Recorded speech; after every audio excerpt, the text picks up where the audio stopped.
Honorable Dr. Ashok Kumar sir. He is a principal scientist in veterinary medicine, ICR CRG, Magdun UP. All the webinar and what are the joint venture program we used to conduct with the universities is under the guide. Regarding research publication, sir. Very much, sir. The topic has given to me the control of subclinical parasitism in animal.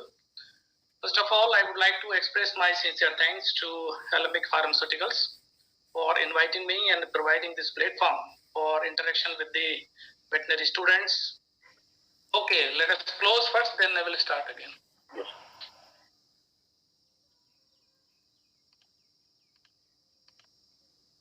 Yes, sir. Now, okay.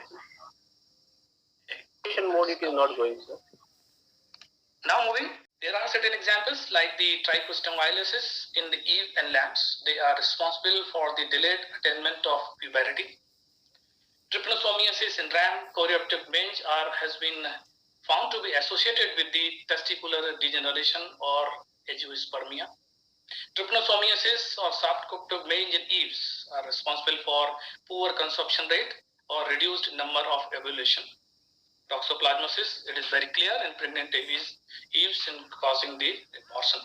So the reproductive efficiency is also being checked or minimized or hampered by the number of the parasitic diseases. There are certain studies being carried out on the economic losses due to the parasitic diseases. So, as you know, the vector is playing a very important role in causing of a disease. So there are certain examples where the vector is causing a disease.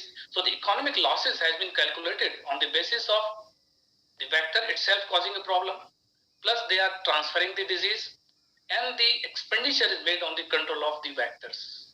So it is a total amount of economic losses caused by the vector-borne diseases. There are the number of examples. You know, here you can see the house flies, stable flies, tabinet flies. They are affecting the milk production, and they are responsible for the decrease of the body weight per day, and also responsible for decreasing the feed efficiency by 16.9%. The mosquitoes and other flies, they are responsible for the transmission of different diseases.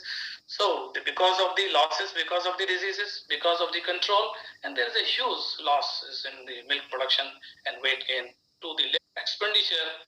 Because of that, it is very high. Mange and mites, cattle, ticks, and the different class of the ticks, they are responsible for the economic losses to the farmers directly or indirectly. There are certain studies in India to study the economics because of the parasitic diseases. They calculated the economic losses of rupees 97.37 crore in adult and 21.79 crore in the sheep due to gastrointestinal nematodiasis. The net economic losses of 195 rupees per sheep has been recorded due to gastrointestinal nematodiasis. So it is a very huge loss. In case of the two phases, either the clinical phase or the subclinical phase. The clinical disease means when there is a high load of the infection and the disease is very visible to the farmers, to the clinicians, and they are going for a treatment, and then they are going for a preventive plan to control the infection. But the most of the time, when the low grade of the infection, animal is sustaining the infections and there is no visible clinical sign in the animal. However, they are affecting the physiology of the animals. They are affecting the production of the animals, farmers, even to sometimes the professionals also. So and more importantly, it is very difficult in the free range animals when the farmers are going. Slide is not moving. Actually, sir, slide is not on the presentation mode, sir. Slide is not a presentation mode. When the diseases are occurring in the two phases, either the parasitic diseases are in the clinical phase, when the load of the infection is very high in the animal, and because of the high load, the animal is suffering from the clinical phase of disease, and these are very easily identified by the farmers, clinicians, and they can better plan the treatment strategy. If the infection is low grade, where the animal is not showing clinical sign, it has become very difficult to find out the disease, and especially it is very important in the free range animals, when the animal is reared by the farmer's level, and they are not able to identify it. So the economic losses is very huge in such a class of the animals. So the low grade of the infection is of paramount importance to the farmers. The outcome of the infection is depend upon the number of the factors. For example, the host resistance. Some of the animals to the parasitic diseases are highly susceptible, and some of the animals are bearing the load and they are not exhibiting the signs, and some of the animals are not having the high load of the infections or a minimum load of the infection. They are worm resistant.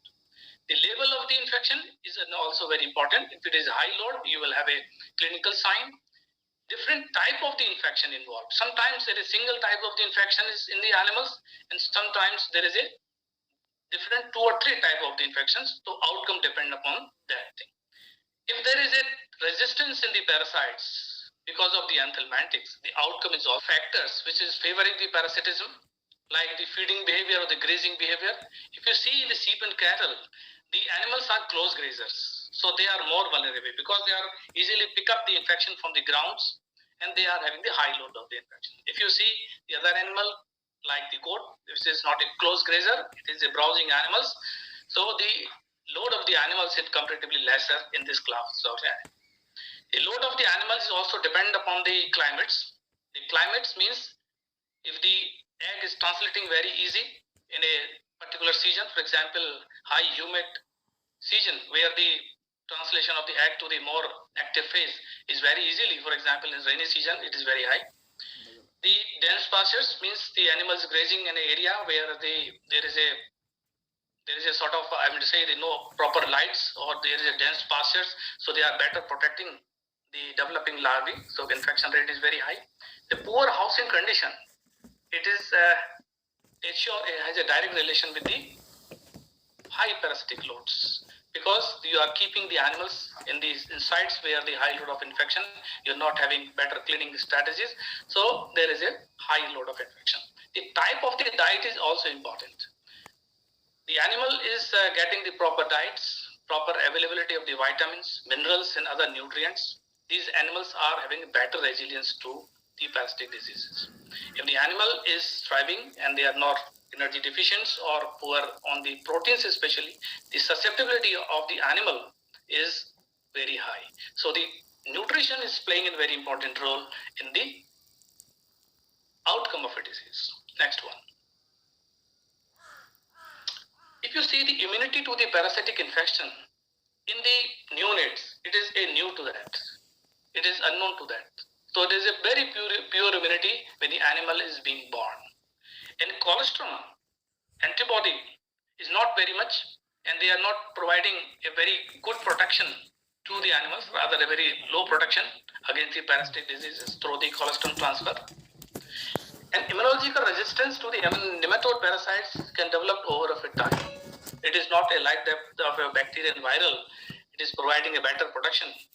The resistance is provided for a very long time. So it needs a continuous exposure to the parasites to develop a immunity.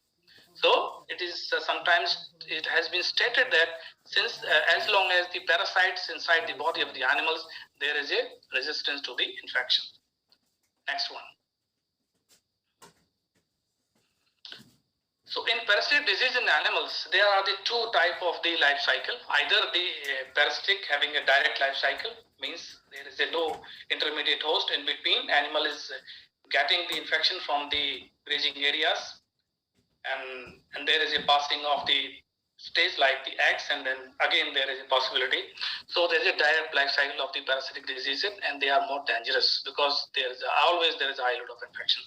If there is intermediate host, means there is intermediate host, so this availability of the host depend upon the parasitic infestation.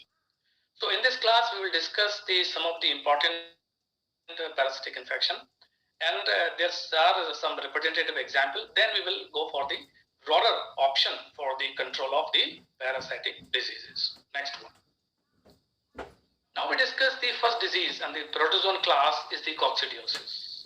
The coccidiosis is a protozoal disease caused by the Eimeria, and this coccidiosis is occurring in the different phase of a disease. It is acute disease, subacute disease, chronic disease, clinical disease, subclinical disease.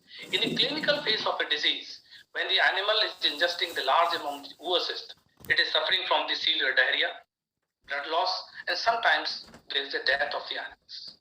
But in the subclinical coccidiosis, which is very commonest in the younger stage of the kids, that is starting from the 2 month to the 6 month of